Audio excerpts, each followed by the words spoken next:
तो hello friends, देखो आज हमारा पनीर बनाबो। তাই আমরা তেল দিয়ে দিলাম কড়াইয়ে। তারপর দেখো পনির আমরা ঢালি দিলাম। এটা আমাদের শুদ্ধ দেশি গায়ের পনির। দেখো পনিরটা পিস করে তেলটা ছেড়ে দিলাম। দেখো হালকা লাড়াচাড়া করে এটাকে আমরা হালকা হালকা ভাজছি। তারপরে এতে দেখো আমরা নুন হলুদ দিব, যেমন কি এইও আমাদের নুন দিছি এটাতে। তারপরে এটা আমাদের হলুদ এড হবে। দেখো কত সুন্দরভাবে এটা নুন দেওয়া হয়ে গেল। তারপরে এটা আমাদের এবার হলুদ এড করে দিলাম। তারপরে এটা হালকা লাড়াচাড়া করে হালকা মতন এটা ভাজতে হবে। এটা আমাদের ভাজে এখানে হালকা লাল লাল হালকা হয়ে যাবে পনির গেলা। তারপরে এটা আমাদের দিয়ে উঠাই দিতে হবে একটি আলাদা বর্তনে। দেখো আমরা ডাবু নিয়ে এটা আমরা উঠাই দিলাম আমাদের থালার মধ্যে একটা। তারপরে এই তেলটা যে বেঁচে গেল সেই তেল এড করে দিচ্ছি আমি।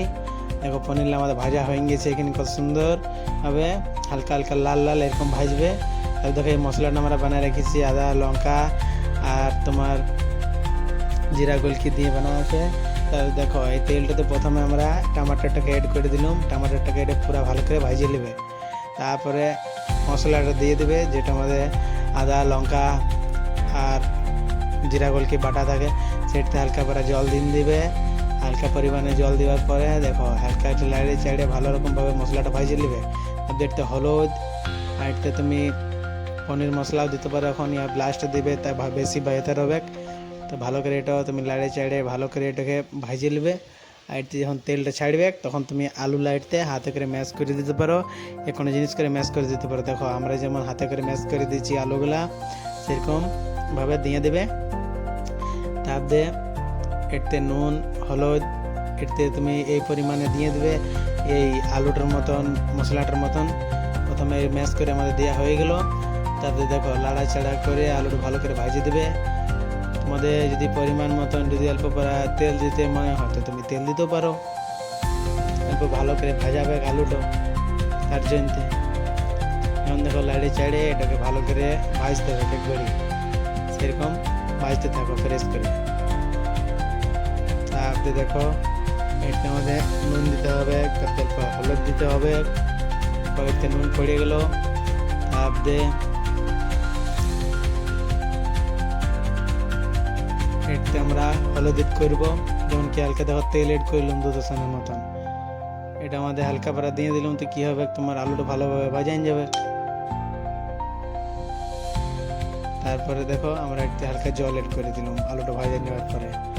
হালকা এটা ফুটতে দেব, তবে আমাদের এটা ভালো করে রেডি হবে। যেমন দেখো হালকাভাবে ফুটতে দিলাম, এবার এটা ফুটে উঠবে, তবে যে ইয়ার একটা ভালো স্বাদ আসবে।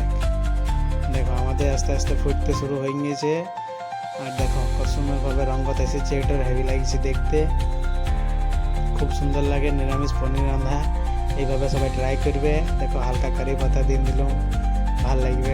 যদি ধনিয়া পাতা থাকে তো আরও ভালো, আর না থাকে তো কারি পাতা তুমি ইউজ করতে পারো হালকা পরিমাণে।